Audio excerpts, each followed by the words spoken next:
നമ്മൾ ആളുകളെ സ്നേഹിക്കുന്നത് അവർ നമ്മുടെ ജീവിതത്തിൽ ഏറ്റവും ഒടുവിലത്തെ സമയം വരെ നമ്മുടെ കൂടെ ഉണ്ടാകുമെന്ന വിശ്വാസത്തിലാണ്. എന്നാൽ ഒരു കാലഘട്ടം അല്ലെങ്കിൽ ഒരു സമയം എത്തുമ്പോൾ അവർ നമ്മുടെ കൂടെ എന്നും ഉണ്ടാകില്ല എന്നൊരു തിരിച്ചറിവ് നമ്മുടെ ശരീരത്തിലാകെ ഒരു മരവിപ്പ് പോലെ പടർന്നു പിടിക്കും. എന്നാൽ അത്തരത്തിൽ പിടിക്കുന്ന പ്രായത്തിന് മുൻപേ നഷ്ടപ്പെട്ടു പോവുക, അല്ലെങ്കിൽ അത്തരത്തിൽ പിടിച്ചു വരുന്ന മക്കളെ നഷ്ടപ്പെട്ടു പോവുക, ഇതൊരു വല്ലാത്ത അവസ്ഥയാണ്. ചെറിയ മക്കളെ നഷ്ടപ്പെട്ടു പോകുന്ന മാതാപിതാക്കൾക്കും മാതാപിതാക്കളെ നഷ്ടപ്പെട്ടു പോകുന്ന ചെറിയ മക്കൾക്കും ഒരിക്കലും താങ്ങാനും മറിക്കാനുമാവാത്ത ഒരു വേദന തന്നെയാണത്. മരണം എന്നത് അപ്പോഴാണ് വലിയ ശത്രുവായി മാറുന്നത്. വേദന തിന്നുന്നവർക്കൊരു ആശ്വാസമായ മരണം പലപ്പോഴും ഇത്തരത്തിലുള്ള കുടുംബജീവിതങ്ങൾക്ക് വലിയ വില്ലനായി മാറുന്ന കഥ നമ്മൾ കണ്ടിട്ടുണ്ട്. ഇപ്പോൾ ചേനപ്പാടിയിൽ നിന്നാണ് അത്തരത്തിലൊരു വാർത്ത വരുന്നത്. കഴിഞ്ഞ ദിവസം കടപ്പാട്ടൂർ ബൈപ്പാസിൽ ബൈക്കും കാറും കൂട്ടിയിടിച്ചു മരിച്ച ചേനപ്പാടി നാഗമറ്റത്തിൽ ശ്രീലക്ഷ്മി, സഹോദരൻ ശ്രീനാഥ് എന്നിവരുടെ അമ്മയാണ് ശ്രീജ എന്ന അമ്മ. ആ അമ്മയുടെ കരച്ചിലാണ് ഇപ്പോൾ എല്ലായിടത്തും മുഴങ്ങി കേൾക്കുന്നത്. അച്ഛൻ എൻ സന്തോഷിൻ്റെ, അതായത് ഹരിക്കുട്ടൻ എന്ന് വിളിക്കുന്ന അദ്ദേഹത്തിൻ്റെ മൃതദേഹം അടക്കിയതിന് ഇരുവശത്തുമായാണ് കഴിഞ്ഞ ദിവസം മക്കളുടെ ചിത ഒരുക്കിയത്. അച്ഛനെ കെട്ടിപ്പിടിച്ച് കിടന്നുറങ്ങുന്ന ശീലം രണ്ടു മക്കൾക്കും ഉണ്ടായിരുന്നു.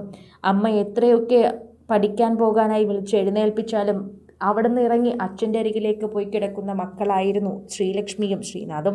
ഇപ്പോഴും അച്ഛൻ്റെ ഇരുവശത്തുമായിട്ടാണ് അവർ ഉറങ്ങുന്നത്. എന്നെ മാത്രം തനിച്ചാക്കി എന്തിനാണ് അവരെല്ലാവരും പോയത്? ഒരാളെങ്കിലും എൻ്റെ കൂടെ ഉണ്ടായിരുന്നില്ലേ? എൻ്റെ കൂടെ നിൽക്കാമായിരുന്നില്ലേ? ഞാനിപ്പോൾ എന്തുമാത്രം പ്രശ്നമായി മാറി, ഞാനിപ്പോൾ എന്തുമാത്രം പ്രശ്നത്തിൽ നിൽക്കുന്നു. സോഷ്യൽ മീഡിയയിൽ തന്നെ എല്ലാവരും ഈ വാർത്തയെക്കുറിച്ച് പ്രതികരിക്കുന്നുണ്ട്. എല്ലാവരും ഈ വാർത്തയെക്കുറിച്ച് തന്നെയാണ് സംസാരിക്കുന്നത്.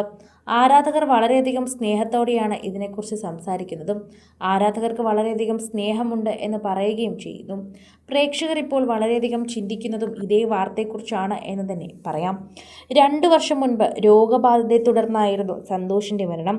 പെങ്ങൾ ശ്രീലക്ഷ്മിയുടെ കല്യാണത്തെക്കുറിച്ച് എന്തെല്ലാം തന്നെയായിരുന്നു ആലോചനകളെന്ന് പറയുന്നു. കല്യാണ ചെറുക്കൻ അവനും കൂടിയായിരുന്നു. ആലോചനകളെല്ലാം മുല്ലപ്പന്തലിലും അമ്മയുടെ കൂട്ടുകാരുടെയും കൈകുട്ടിക്കളിയും ഉണ്ടാകും. അത് കഴിഞ്ഞ് കൂട്ടുകാരെ ചേർന്ന് ഡാൻസ് ചെയ്ത് ലക്ഷ്മി സ്റ്റേജിലെത്തണം, അങ്ങനെയൊക്കെ പറഞ്ഞിരുന്നു. എല്ലാം പോയില്ലേ? ഇതിനിടെ ലക്ഷ്മിയുടെ പ്രതിശുദ്ധ വരണം അമ്മയുടെ വീട്ടിലെത്തി. മരുമകളെ കാണാൻ എത്തിയതാണ് ഈ അമ്മ. ശ്രീജയെ ആശ്വസിപ്പിക്കാനുള്ള ശ്രമത്തിലായിരുന്നു അവർ. ശരിക്കും പറഞ്ഞാൽ വല്ലാത്തൊരു വിഷമം തന്നെയാണ് ഇപ്പോൾ പരന്നു പിടിക്കുന്നത്. പ്രേക്ഷകരെല്ലാവരും ഈ വാർത്തയെക്കുറിച്ച് പ്രതികരിക്കുന്നതും ഇത്തരത്തിൽ തന്നെയാണ് എന്ന് പറയാം. ഇപ്പോൾ എല്ലാവരും ഈ വാർത്തയെക്കുറിച്ച് പ്രതികരിക്കുമ്പോൾ സോഷ്യൽ മീഡിയയിൽ തന്നെ എല്ലാവരും പറയുന്നതും ഇതേ വാർത്തയെക്കുറിച്ചാണെന്ന് പ്രതികരിക്കുകയും ചെയ്യുന്നതിനെക്കുറിച്ചും സംസാരിക്കുന്നുണ്ട്.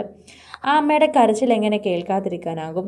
എന്നാൽ കേട്ടാൽ എങ്ങനെ ആശ്വസിപ്പിക്കാനാകും? അതറിയാതെയാണ് നാട്ടുകാരും ബന്ധുക്കളും എല്ലാവരും നിൽക്കുന്നത്. അവൻ എന്ത് വിശ്വസ്തനായിരുന്നു. ശ്രീനാഥ് ആദ്യം ജോലി ചെയ്തിരുന്നത് കേറ്ററിംഗ് സ്ഥാപനത്തിൻ്റെ ഉടമ ഫോണിൽ എന്നോട് പറഞ്ഞു. 2 മാസം മുൻപ് ശ്രീനാഥിനെ MRFിൽ ജോലി ചെയ്യാൻ കോട്ടയത്ത് പരിശീലിപ്പിച്ചു. അച്ഛൻ്റെ മരണത്തോടെ മക്കൾ വല്ലാതെ മെലിഞ്ഞു പോയിരുന്നു. അച്ഛൻ്റെ പുന്നാര കുട്ടിയായിരുന്നു അവൾ. അച്ഛനാണ് അവളെ വളർത്തിയത്. ശ്രീജയുടെ വാക്കുകൾ കേട്ടു നിന്നവർക്കും വേദനയായി. വണ്ടി ഇടിച്ചവർ സാമാന്യ മര്യാദയെങ്കിലും ഒന്ന് വിളിക്കേണ്ടതായിരുന്നു. ഡ്രൈവറെ ഉൾപ്പെടെ ഇതിനോടകം മാറ്റിയെന്ന് അറിയുന്നത്. ഇടിയുടെ ആഘാതത്തിൽ ദൂരേക്ക് തെറിച്ചു വീണ ശ്രീലക്ഷ്മി ആരും ആദ്യം കണ്ടില്ല. അല്ലെങ്കിൽ ഒരുപക്ഷെ അവൾ ജീവനോടെ ഉണ്ടായിരുന്നേനെ. കണ്ണുകൾ നിറഞ്ഞ് ശ്രീലക്ഷ്മിയുടെ പ്രതിശുദ്ധ വരൻ പറഞ്ഞതാണ്. ഏപ്രിൽ 2-നാണ് ഇരുവരുടെയും വിവാഹം നടത്താൻ നിശ്ചയിച്ചിരുന്നത്. ഇപ്പോൾ ഇനി അത് മരണവീടായി മാറുന്നത് ശരിക്കും പറഞ്ഞ ദുഃഖമായി മാറുന്നു. സിനിമ, ഫാഷൻ, ലൈഫ് സ്റ്റൈൽ വാർത്തകൾക്കായി മലയാളി ലൈഫ് സബ്സ്ക്രൈബ് ചെയ്യൂ. ലേറ്റസ്റ്റ് അപ്ഡേറ്റ്സിനായി ബെൽ ബട്ടണും അമർത്തുക.